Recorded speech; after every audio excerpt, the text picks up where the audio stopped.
안녕하세요. 천안 아저씨예요.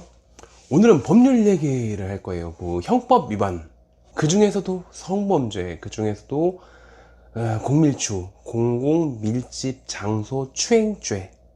그러니까 이게 추행이 이루어지긴 했는데 사람들이 너무 많은 곳에서 이루어졌다. 그래가지고서 뭐 대개는 만원 버스, 만원 전철, 대개는 전철이겠죠. 그리고 뭐 공원이나 아니면 광장 같은데 뭐 축제 같은 게 있었을 때 사람이 많이 몰렸으니까, 또는 콘서트, 뭐 주말에 쇼핑몰 이런 거죠. 내가 지금 공밀주로 입건되어 가지고 경찰서에 가야 되는 상황이다, 혹은 경찰서에 갔다 왔다 그랬을 때 어떻게 해야 되나. 항상 법률 얘기를 할 때는 제가 변호사가 아니죠. 저는 단지 2011년도에 법원 근처에 이사를 한의원을 이전했다는 이유로 해서 주변에 있는 변호사님들한테 강제로 뭐 교육받아 가지고서 그렇게 양형재료를 쓰고 있는 것 뿐인데, 뭐 그냥 경험만 계속 쌓이고 있는 거죠. 그래서 법에 대한 본질에 대해서는 잘 몰라요. 그러니까 무슨 세세한 내용까지 그게 정답이다라고 생각하지 마시고, 그냥 이런 쪽의 일을 많이 본 동네 아저씨가 얘기한다 라고 생각하시면서 가볍게 들어두세요. 제가 추행에 대해서 본 거는 한 5가지 정도가 있어요. 일반적인 강제추행, 그리고 지금처럼 공밀추, 좀 달라요. 혹은 준강제추행, 또는 위계에 의한 강제추행, 그런 게 있죠. 또 한 가지는 비접촉 강제추행, 이런 것들이 있어요. 물론 그 이외에도 뭐 집단으로 한 특수 강제추행이겠죠. 아니면은 미성년자나 장애인 대상이라든지 주거 침입해가지고 하는 경우, 이런 것도 있겠지만 저희한테는 잘 안 와요. 이런 분들은 치료하고 있을 그렇게 한가한 상태가 아니거든. 이 양반들은 그냥 치료 이런 것들 하고 있을 정도로 한가한 상태가 아니라 난리가 났거든, 여기는. 그래서 이쪽은 잘 본 적이 없어요. 물론 요거는 예전에 워낙에 유명한 유력한 정치인이, 정계 인사가 이것 때문에 문제가 돼가지고서 한 번쯤 들어봤겠지만, 사실 제가 본 건 아니에요. 이런 것들을 뉴스에 봤다는 것 뿐이지. 그리고 이거는 요즘 한때 굉장한 권력을 잡고 있었던 사람이 요즘 입건이 되어가지고 좀 알려주고 있는 거죠. 요거는 요즘 많이 늘어났어요. 꼭 손이나 발을 대야지 강제추행이 아니다라는 거.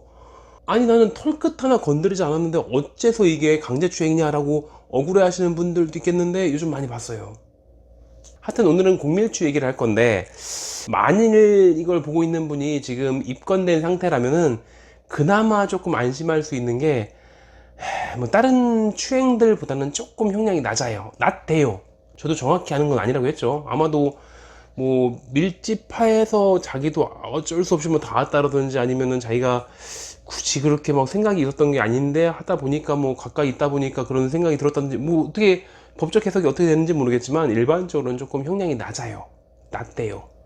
하지만 성범죄는 여전히 높은 확률로 무조건이라고 생각할 정도로 유죄가 나와요. 그리고 이게 유죄를 받으면은 주변 사람들의 인식이 다른 범죄하고 달라요. 뭐 도벽이라든지 뭐 도박이라든지 뭐 이런 것들은 그렇게 뭐 한 번 정도의 실수는 그렇게 못된 사람으로 보진 않겠지만, 성범죄는 조금, 그리고 현실적으로 그런 인식의 문제가 아니라 현실적으로는 뭐 직장에서 잘린다든지 해고된다든지 회사 내규에 의해서, 아니면 공무원 이런 것도 있을 테고, 혹은 자기 자격증이 금고 이상 형을 받았을 때는 뭐 어떻게 되는 경우도 있을 테고. 그래서 서둘러야 돼요. 이게, 아니 성범죄니까 이건 무조건 유죄가 나올 거거든. 무조건 아니겠지만 거의 97% 정도의 확률로 유죄가 나올 건데, 근데 이거를 유죄를 받지 않는 방법이 기소유예하고 선고유예가 있잖아요. 그러니까 그것들을 하기 위해서는, 특히 기소유예는 최대한 빨리 시도해야 되는 거니까 서둘러야 되는 거죠. 그래서 빨리 변호사를 선임하고 어떻게든 상대방도 변호사를 선임했을 확률이 높으니까. 성범죄는 나라에서 국선 변호사를 좀 지정을 해줘요. 그렇기 때문에 성범죄 피해자는 언제든지 국선 변호사를 대동할 수가 있어요. 그러니까 변호사끼리 통해 가지고서 어떻게 합의라도 좀 유도를 해본다든지, 물론 합의를 하려면 합의금을 좀 많이 준비를 해놔야겠죠. 그래야지 뭐 기소유예든지, 뭐 어떻게 뭐 검사가 형사 조정을 좀 해준다든지 뭐라도 좀 할 수 있는 건덕지가 생기는 거니까. 재판을 진행하는 과정을 보면은 변호사님들이 굉장히 중요하게 생각하는 게 초범이냐 재범이냐. 그래서 재범인 경우에는 되게 산무장님을 보내 가지고서 좀 치료 프로그램 좀 빡시게 좀 해달라고 그렇게 하는 경우가 종종 있었으니까. 또 한 가지 문제가 공밀추가, 저도 나중에 이제 알게 된 건데, 공밀추가 재범률이 너무 높대요. 심지어는 재판에서 공밀추에 대한 선고를 받은 다음에 그게 뭐 집행유예라든지 아니면 그 벌금형 나와가지고서 집에 가는 도중에, 집에 가는 전철에 탄 다음에 마침 사람이 좀 많이 탔으니까 거기에서 또 추행을 한 거죠. 그렇게 잡히는 경우도 있대요. 그리고 제 입장에서, 저는 이제 치료를 하는 입장이니까 제 입장에서는 두 가지 갈래가 생겨요. 당시에 술이나 약에 취해서 한 거냐, 아니면은 맨정신이었냐. 이건 치료가 완전히 갈려요. 이게 술이나 약에 취해서 한 거다 그러면은 그 의존증에 대한 치료라든지 아니면 금주 치료 이런 것들을 할 테고, 그리고 맨정신에 한 거다 그럴 때에는 강박증이라든지 아니면은 성도착증이라든지 과잉 성욕, 충동장애 이런 것들에 대한 치료를 하게 돼 있어요. 만약에 술, 약에 취해서 한 거이면서 동시에 이게 재범이기도 하고, 또는 옛날에 맨정신에도 한 적도 있기도 하고, 지금은 또 뭐 술에 취해서 한 적도 있기도 하고, 뭐 약에 취해서 한 적, 이런 식이 되게 되면은 다 해야지 뭐. 동시에 한다든지 아니면 하나 하고 끝나면 또 다른 거 하고 이렇게 한다든지. 그런데 이런 치료들은 그냥 공밀추 피의자가 준비해야 되는 수많은 양형자료 중에 하나일 뿐인 거죠. 피해자에 대한 보상과 노력, 재범 방지를 위한 본인의 노력의 증빙, 이 사람이 뭐 잘못은 했지만 원래는 사회의 건실한 뭐 사회 구성원이었다, 뭐 이런 것들에 대한 증명, 이런 것들을 하기 위해서 리스트를 쫙 적어 주셨을 텐데, 그 중에 뭐 알코올 치료 아니면 성욕 관련된 치료들, 이런 것들을 좀 치료를 좀 받고 와라라고 했을 때, 그때 오시는 데가 여기인 거예요. 아, 난 치료 못 받겠어, 난 치료 받을 돈도 없고 시간도 없고, 이런 분들도 있을 테죠. 아니, 이번 뭐 결과에 따라서 인생이 정말 획기적으로 바뀌긴 할 텐데, 그런데 그래도 지금 당장의 호구지책이 더 문제인 분들도 분명히 있어요.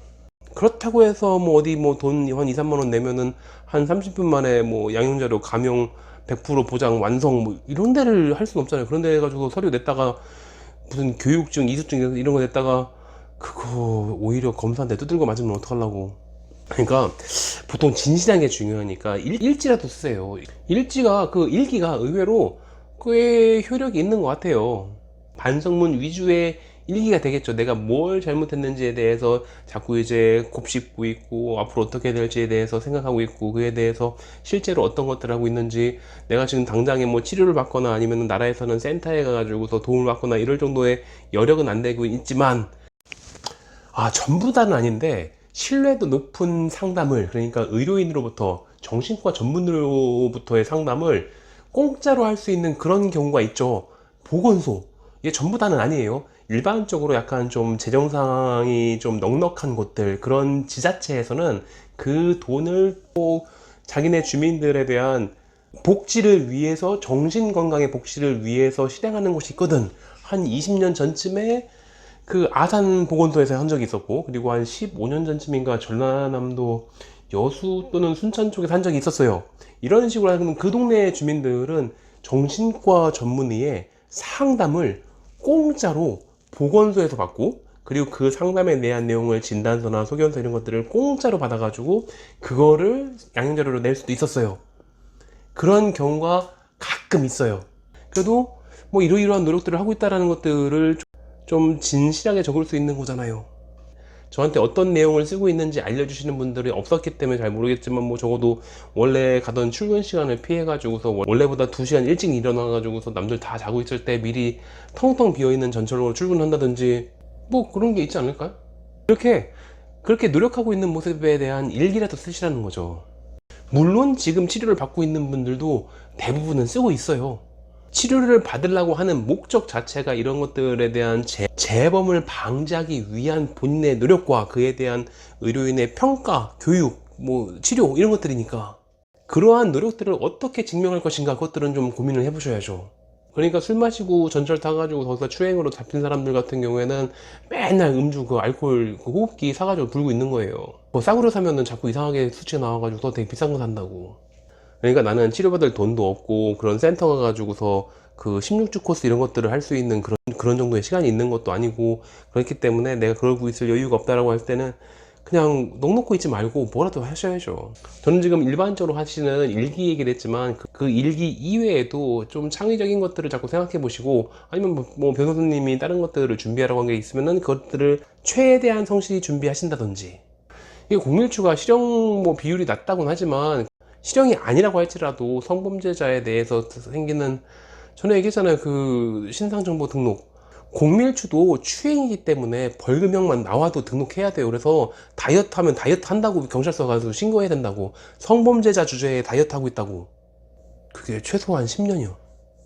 생각해보면 특히 서울은 이제 제가 옛날에 부천 송내동에 살 때가 있었는데, 그때 당시에 1호선을 탔다가 깜짝 놀랐어요. 출근 시간에 1호선을 탔는데, 야, 세상에 이런 지역이 없더라고. 거기서 보면은 그때 기억이 생생한데, 거기에서는 강제추행이 없는 게 이상해. 아니, 그냥 가만히 서 있는 것 자체가 강제추행이니까.